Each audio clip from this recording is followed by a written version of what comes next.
Lady super star Nayanthara Tamil cinema மட்டுமின்றி பாலிவுட்டிலும் தடம் பதித்து இன்று நட்சத்திர நடிகையாக மின்னிக் கொண்டிருக்கிறார். அப்படித்தான் நயன்தாரா சினிமாவிற்கு வந்த புதிதில் இயக்குனர் ஒருவர் அவரை திட்டியது குறித்து தற்போது தகவல் வெளியாகியுள்ளது. ஐயா படத்தில் சரத்குமாருக்கு நயன்தாரா ஜோடியாக நடித்துள்ள நிலையில் அந்த படத்தில் நடித்த அனுபவம் குறித்து சரத்குமார் பேட்டியளித்துள்ளார். அதில் ஐயா படத்தில் பார்த்த நயன்தாராவா இது என்று சொல்லும் அளவிற்கு லேடி சூப்பர் ஸ்டார் டைட்டில் போட்டு வரும்போது பெருமையாயிருக்கு. ஐயா படப்பிடிப்பில் முதல் நாள் ஷூட்டுக்கு அவர் வந்தது என்னால் மறக்க முடியாத நிகழ்வு. அந்த படத்தில் நயன்தாரா கிராமத்து பெண்ணாகத்தான் நடித்திருப்பார். ஆனால் அவர் முதல் நாள் ஷூட்டிங்கில் மாடர்ன் உடையில் வந்து இறங்கினார்.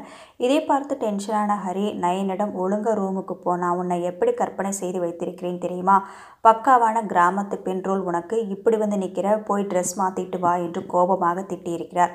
உடனே நயன்தாராவும் ரூமுக்கு சென்று உடையை மாற்றிவிட்டு வந்தார். ஆனால் இன்னைக்கு நயன்தாராவை இந்த உயர்வான இடத்தில் பார்க்க பெருமையாக இருக்கு என்று சரத்குமார் அந்த பேட்டியில் தெரிவித்துள்ளார். இந்த தகவல் இணையத்தில் வைரலாகி வரும் நிலையில் நயன்தாராவின் தீவிர ரசிகர்கள் நயன்தாராவிற்கு லேடி சூப்பர் ஸ்டார் பட்டம் சும்மா கிடைக்கவில்லை, பல அவமானங்கள் பல தோல்விகளை தாண்டி இன்னும் தனக்கான இடத்தில் இருக்கிறார் என்று ரசிகர்கள் நயன்தாராவை கொண்டாடி வருகின்றனர்.